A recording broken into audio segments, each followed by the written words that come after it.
ಒಲಿಂಪಿಕ್ಸ್ನಲ್ಲಿ 100 ಗ್ರಾಂನಿಂದಾಗಿ ಪದಕ ಕಳೆದುಕೊಂಡಿದ್ದ ವಿನೇಶ್ ಫೋಗಟ್ ಅವರ ಕನಸು ಭಗ್ನವಾಗಿದೆ. ಭಾರತದ್ದು ಕೂಡ. ನಾವು ಸಲ್ಲಿಸಿದ್ದ ಅರ್ಜಿಯನ್ನ ಆ ಮಧ್ಯಸ್ಥ ಮಂಡಳಿನೋ ಯಾವುದೋ ಒಂದು ಮಂಡಳಿ ತಿರಸ್ಕಾರ ಮಾಡಿದೆ. ಬೆಳ್ಳಿ ಪದಕಕ್ಕೆ ಕೋರಿದ್ದ ಅರ್ಜಿಯನ್ನ ಅವರು ವಜಾ ಮಾಡಿದ್ದಾರೆ. ಅಂದರೆ ಅರ್ಥ ಆಕೆಗೆ ವಜಾ ಯಾವುದೇ ಪದಕ ಇಲ್ಲ ಅಂತ.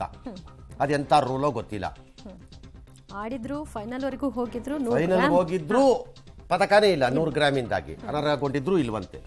ಅದರಿಂದಾನೇ ಹೋಯ್ತು ಅಂತ ಲೆಕ್ಕಾಚಾರ. ಇದೇ ಥರದ್ದು ಇನ್ನೊಂದನ್ನು ಅದ್ಯಾವುದು USA ನಲ್ಲೂ ಮಾಡಿದ್ದಾರೆ. ಅವರು ಅದೇ ಥರ ಮಾಡಿದ್ದಾರೆ. ಏನೋ ಹೋರಾಟ ವ್ಯರ್ಥ ಆಯಿತು. ಆಕೆಗೆ ತನ್ನ ಜೀವನದ ಅತ್ಯುನ್ನತವಾದಂಥ ಒಂದು ಇದನ್ನು ಸಾಧನೆ ಮಾಡಬಹುದಾದ್ದು 100 ಗ್ರಾಮ್ ವ್ಯವಹಾರದಲ್ಲಿ ಎಗರೋಯ್ತು. ಅಲ್ಲಿಗೆ ಮುಗೀತದ್ರ ಕತೆ.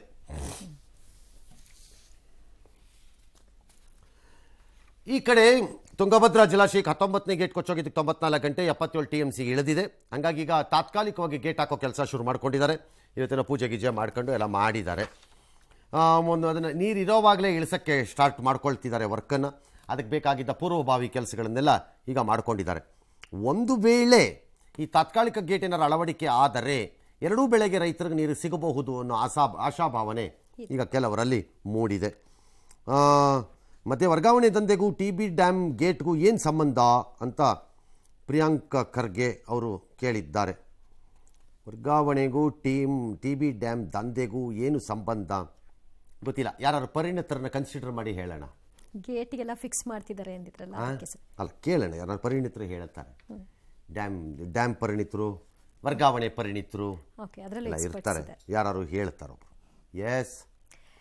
ಅಯೋಧ್ಯೆಯ ರಾಮ ಮಂದಿರದಲ್ಲಿ ಪ್ರಾಣ ಪ್ರತಿಷ್ಠಾಪನೆಗೊಂಡ ಬಾಲರಾಮನ ಅಪೂರ್ವ ಶಿಲ್ಪವನ್ನ ಕೆತ್ತಿದ್ದ ಕನ್ನಡಿಗ ಅರುಣ್ ಯೋಗಿರಾಜ್ಗೆ ಅಮೆರಿಕ ಶಾಕ್ ಕೊಟ್ಟಿದೆ. ಯಾವುದೇ ಕಾರಣ ನೀಡದೆ ಅಮೆರಿಕ ರಾಯಭಾರ ಕಚೇರಿ ಅರುಣ್ ಯೋಗಿರಾಜ್ ಅವರ ವೀಸಾವನ್ನು ನಿರಾಕರಿಸಿದೆ. ಈ ತಿಂಗಳ ಅಂತ್ಯದಲ್ಲಿ ಅಕ್ಕಾ ಸಮ್ಮೇಳನದಲ್ಲಿ ಭಾಗಿಯಾಗೋದಕ್ಕೆ ಅವರಿಗೆ ಆಯೋಜಕರು ಇನ್ವೈಟ್ ಮಾಡಿದ್ರು. ಹೀಗಾಗಿ ಅವರು ವೀಸಾಗಾಗಿ ಅರ್ಜಿಯನ್ನು ಹಾಕೊಂಡಿದ್ರು. ಯಾವುದೇ ಕಾರಣ ಕೊಡದೆ ಈಗ ರಾಯಭಾರ ಕಚೇರಿ ವೀಸಾವನ್ನು ನಿರಾಕರಿಸಿದೆ. ಈ ಬಗ್ಗೆ ಅವರು ಬೇಸರವನ್ನ ಹೊರಹಾಕಿದ್ದಾರೆ. ಏನು ಹೇಳಿದ್ದಾರೆ ನೋಡೋಣ. ತಾರೀಕು ಕೆಲವೊಂದು 3-4 ಪ್ರಶ್ನೆ ಕೇಳಿದ್ರು. ಪ್ರಶ್ನೆ ಕೇಳಿದ ನಂತರ ನಿಮ್ಮ ವೀಸಾ ಡಿನೈ ಆಗಿದೆ, we are not able to give you visa ಅಂತ ಹೇಳಿ ಕಳಿಸಿದ್ರು. ನಾವು ಕೇಳಿದ್ವಿ ಅವ್ರಿಗೆ ರೀಸನ್ ಏನು ಅಂತ. ಇಲ್ಲ, ಅದು ನಿಮಗೆ ಆನ್ಲೈನ್ ಅಲ್ಲಿ ಸಿಗುತ್ತೆ ನೋಡಿ ಅಂತ ಹೇಳಿದ್ರು. ಬಟ್ ಆನ್ಲೈನ್ ಅಲ್ಲಿ ಏನು ಇನ್ಫಾರ್ಮೇಶನ್ ಇಲ್ಲ ಅದ್ರ ಬಗ್ಗೆ. ಕಲಾವಿದರು ಇನ್ನೊಂದು ದೇಶದಲ್ಲಿ ಅಲ್ಲಿ ಕಲೆ ಸಂಸ್ಕೃತಿ ಎಲ್ಲ ಹೇಗಿದೆ ನೋಡೋ ಒಂದು ಅವಕಾಶ. ಬಟ್ ಇದು ಮಧ್ಯದಲ್ಲಿ ಈ ರೀತಿ ಆದ್ರಿಂದ ನನ್ನ ಮಗಳಿಗೆ ಬೇಸರ ಆಗಿದೆ. ರೀಸನ್ ಅವ್ರು ಕೊಡ್ಲೇಬೇಕು ಅಂತಿಲ್ಲ. ವೀಸಾ ರಿಜೆಕ್ಟ್ ಆಗೋದಕ್ಕೆ ಕೊಡ್ಲೇಬೇಕು ಅಂತ ನಿಯಮ ಎಲ್ಲೂ ಇಲ್ಲ. They have final powers to take a call. ಅದು ಹಾಗೆ ಭಾರತದಲ್ಲೂ ಭಾಳ ಜನಕ್ಕೆ ನಾವು ವೀಸಾ ನಿರಾಕರಣೆ ಮಾಡಿಬಿಡ್ತೀವಿ. ಮಾಡಿದಾಗ ನಾವು ರೀಸನ್ನೇ ಕೊಡಬೇಕು ಅಂತೇನಿಲ್ಲ. ಇದ್ರೆ ಕೊಡ್ಬೋದು. ಬಟ್ ಇದು ಯಾಕೆ ರಿಜೆಕ್ಟ್ ಆಯಿತು ನನಗೆ ಅರ್ಥ ಆಗ್ತಿಲ್ಲ ಇದು. ಯಾಕಂದರೆ ರಿಜೆಕ್ಟ್ ಆಗಬೇಕಾಗಿದ್ದ ಕೇಸ್ ಏನಲ್ಲ. ಕ್ರಿಮಿನಲ್ ಬ್ಯಾಕ್ಗ್ರೌಂಡ್ಗಳು, ರಿಲಿಜಿಯಸ್ ವಿಚಾರಗಳಲ್ಲಿ, ಕೆಲವು ವಿಚಾರದಲ್ಲಿ ಮೈನಾರಿಟಿ ಅಥವಾ ರಿಲಿಜಿಯಸ್ ವಿಚಾರಗಳಲ್ಲಿ ತೆಗೆದುಕೊಂಡ ನಿಲುವುಗಳು, ಪೊಲಿಟಿಕಲಿ ಅಮೆರಿಕಕ್ಕೆ ಸಹ್ಯವಾಗದ ನಿಲುವುಗಳು, ಈ ಥರದ್ದೆಲ್ಲ, ಅಥವಾ ಫಿನಾನ್ಷಿಯಲ್ ಯಾವ್ದಾದ್ರು ಫ್ರಾಡ್ಸು ಆ ಥರದ್ದು ಯಾವ್ದಾದ್ರು ಇದ್ದು ಕ್ರಿಮಿನಲ್ ಬ್ಯಾಕ್ಗ್ರೌಂಡಲ್ಲೆಲ್ಲ ಇದ್ದರೆ ಹಾಗೆಲ್ಲ ಆಗಬೇಕು. ಅಥವಾ ಕುಟುಂಬಸ್ಥರಲ್ಲಿ ಯಾರೋ ಇದ್ದಾರೆ, ಹಾಗಾದ್ರೆ ಪೊಟೆನ್ಷಿಯಲ್ ಇಮಿಗ್ರೆಂಟು ಮೆಲ್ಲ ಯಾವುದೋ ವೀಸಾನಲ್ಲಿ ಒಳಕೋಗ್ಬಿಟ್ಟು ತಗಲಾಕೊಂಡು ಅಲ್ಲೇ ಸೇರ್ಕೊಂಡ್ಬಿಡೋಣ ಅಂತ ಪ್ಲಾನ್ ಆಗ್ತಿದ್ದಾರೆ. ಈ ಥರದ ಕಾರಣಗಳಿಗೆ ರಿಜೆಕ್ಟ್ ಆಗತ್ತೆ. ಇದು ಯಾಕಾಗಿದೆಯೋ ಏನೋ ಗೊತ್ತಿಲ್ಲ. ನನಗೆ ಹ್ಯಾವ್ ನೋ ಐಡಿಯಾ. ರೇಣುಕಾಸ್ವಾಮಿ ಕೊಲೆ ಪ್ರಕರಣಕ್ಕೆ ಸಂಬಂಧಿಸಿ FSL ವರದಿ ಪೊಲೀಸರ ಕೈ ಸೇರಿದ ಹೊತ್ತಲೇ ನಟ ದರ್ಶನ್ ಮತ್ತು ಅವರ ಸಹಚರರ ನ್ಯಾಯಾಂಗ ಬಂಧನ ವಿಸ್ತರಣೆ ಆಗಿದೆ. ಅದು ವಿಸ್ತರಣೆ ಆಗಲೇಬೇಕ್ರಿ. ಅವತ್ತು ಹೇಳಿದ್ರು ಮತ್ತೆ ಇದು 15 ಆಗ್ತಾರೆ ನಮ್ಮವ್ರುವೆ. ಅವ್ರು ಜಾಮೀನಿಗೆ ಅರ್ಜಿ ಹಾಕದಿದ್ದ ಮೇಲೆ ಇನ್ನೇನು ಮಾಡುತ್ತೆ ನ್ಯಾಯಾಲಯ? ಆ ಡೇಟ್ ಬಂದಾಗ ನೆಕ್ಸ್ಟ್ ಡೇಟ್ಗೆ ಹಾಕತ್ತೆ. ಈಗಲೂ ಹಾಗೆ 14 ದಿನ ಮುಂದೆ ಜಾಮೀನಿಗೆ ಬರಬೇಕಲ್ಲ ಅವರು. ಅದಾಗೇ ಇಲ್ಲ. ಮತ್ತೆ ಸರಿ, ಜಾಮೀನಿಗೆ ಹಾಕಿಲ್ಲ. ಹಂಗಾಗಿ ರಿಮೈಂಡ್ ಅರ್ಜಿ 24ನೇ ಕೋರ್ಟ್ ಮಾನ್ಯ ಮಾಡಿ ಅದು ಎಷ್ಟನೇ ತಾರೀಕು, ಯಾವತ್ತಿಗೋ 28ಕ್ಕೋ ಏನು ಆಗಸ್ಟ್ ಇಲ್ಲ, ಹಾಂ ಸರ್, 14 ದಿನ ಆ ಥರ ಎಷ್ಟಕ್ಕೋ ಹಾಕಿದ್ದಾರೆ ತಗೊಂಡೋಗಿ. ಇವತ್ತು ಅವ್ರು ನೋಡೋಕ್ಕೆ ಅಭಿಷೇಕ್ ಅಂಬರೀಷ್ ಚಿಕ್ಕಣ್ಣ. ಈ ಚಿಕ್ಕಣ್ಣ ಅಂದರೆ ಮೊನ್ನೆ ಹೇಳಿಕೆ ಕೊಟ್ಟವರು 164ಅಲ್ಲಿ 164ಅಲ್ಲಿ ಹೇಳಿಕೆ ಕೊಟ್ಬಿಟ್ಟು ಅಲ್ಲಿ ಹೋಗ್ತಾರೆ. ಅದೇ ಇವಾಗ ಚರ್ಚೆ ಆಗ್ತಿರ ಸರ್. ಹಂಗೆ ಭೇಟಿಗೆ ಅವಕಾಶ ಆಗುತ್ತಾ, ಕೊಡ್ಬೋದಾ ಅಂತ? ನಂಗೆ ಭೇಟಿಗೆ ಕೊಡ್ಬೋದಾ ಇಲ್ವಾ ಗೊತ್ತಿಲ್ಲ. ಕಾನೂನು ಪ್ರಕಾರ ಏನೋ ಗೊತ್ತಿಲ್ಲ. ಸರಿ, ಅವ್ರು ಭೇಟಿ ನಡೆದದ್ದು ಕುತೂಹಲ ಈಗ ಏನಂತ. ಯಾಕಂದ್ರೆ ಭೇಟಿ 164 ಆದ್ರಿಂದ ಆಗಿದ್ರೆ ನ್ಯಾಯಮೂರ್ತಿಗಳ ಮುಂದದು ಆಗಿದೆ ಅವ್ರು ಹೇಳಿ. ಸರಿ, FSL ರಿಪೋರ್ಟಲ್ಲಿ ಇನ್ನಷ್ಟು ನಟಿ ಪವಿತ್ರ ಗೌಡ ಚಪ್ಪಲಿ ಮೇಲೇನೂ ಅದೇನೋ ರಕ್ತದ ಕಲೆ ಇದೆಯಂತೆ, ಬಿಯರ್ ಬಾಟ್ಲ್ ಮೇಲೆ ಇದೆಯಂತೆ.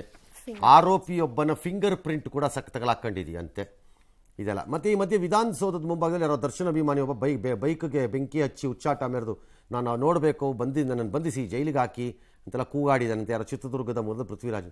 ಇಲ್ಲ ಅದೇನೋ ಮಗುದ ಗಲಾಟೆ.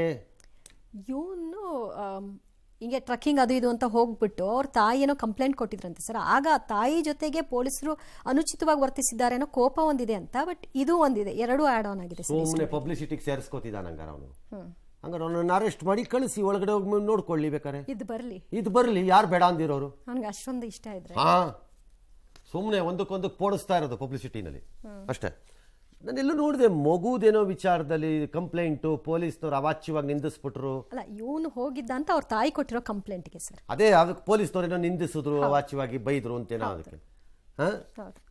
ಹೋಗಪ್ಪ ಅನ್ಬೇಕು. ಇನ್ನೊಂದು ಬೈಕ್ ಇದೆಯಾ ಕೇಳಬೇಕು, ಸುಡು ಅಂತ. ಅದು ಯಾವ್ದಾರೊಂದು ಮೂಲೆಯಲ್ಲಿ ಯಾವ್ದಾರೊಂದು ಖಾಲಿ ಇರೋ ಮೈದಾನ ತೋರಿಸಿ ಇನ್ನೊಂದು ಬೆಂಕಿ ಹಾಕೊಳ್ಳಿ, ಸಮಾಧಾನ ಆಗಲಿ. ಸಮಾಧಾನ ಮಾಡ್ಕೊಳ್ಳಿ, ಯಾರು ಬೇಡ ಅಂದರು. ಮತ್ತು ನಾನು ಜೈಲಿಗೆ ಹಾಕಿ ನಾನು ನೋಡಬೇಕು ಅದು ಹೋಗಯ ಕಳಿಸ್ಬೇಕು ಅಷ್ಟೇ, ಇನ್ನೇನು ಮಾಡೋಕ್ಕಾಗ. ಹುಚ್ಚಾಟ. ಈ ಮ್ಯಾಟ್ರ್ಗಳು ಲೆಟ್ ಆಲ್ ದರ್ಶನ್ ಫಾಲೋಯರ್ಸು ಅಥವಾ ಅವ್ರನ್ನ ಇಷ್ಟಪಡೋರು ಪ್ರೀತಿಸೋರು ಮಾಡೋರು ಇರಬಾರ್ದು ಅಂತಿಲ್ಲ, ನೀವು ಇರಬಹುದು. ಇದನ್ನು ಈ ರೀತಿಯ ಹುಚ್ಚಾಟಗಳು ಮತ್ತು ನಿಮಗೆ ಇಷ್ಟ ಬಂದಂತಹ ಕೂಗಾಟಗಳಿಂದ ಇತ್ಯರ್ಥ ಮಾಡೋ ಪ್ರಕರಣ ಅಲ್ಲ ಇದು. ಇದು ಅಲ್ಟಿಮೇಟ್ಲಿ ತಪ್ಪೋ ಸರಿಯೋ ನ್ಯಾಯಾಂಗದಲ್ಲೇ ಇತ್ಯರ್ಥ ಆಗಬೇಕು.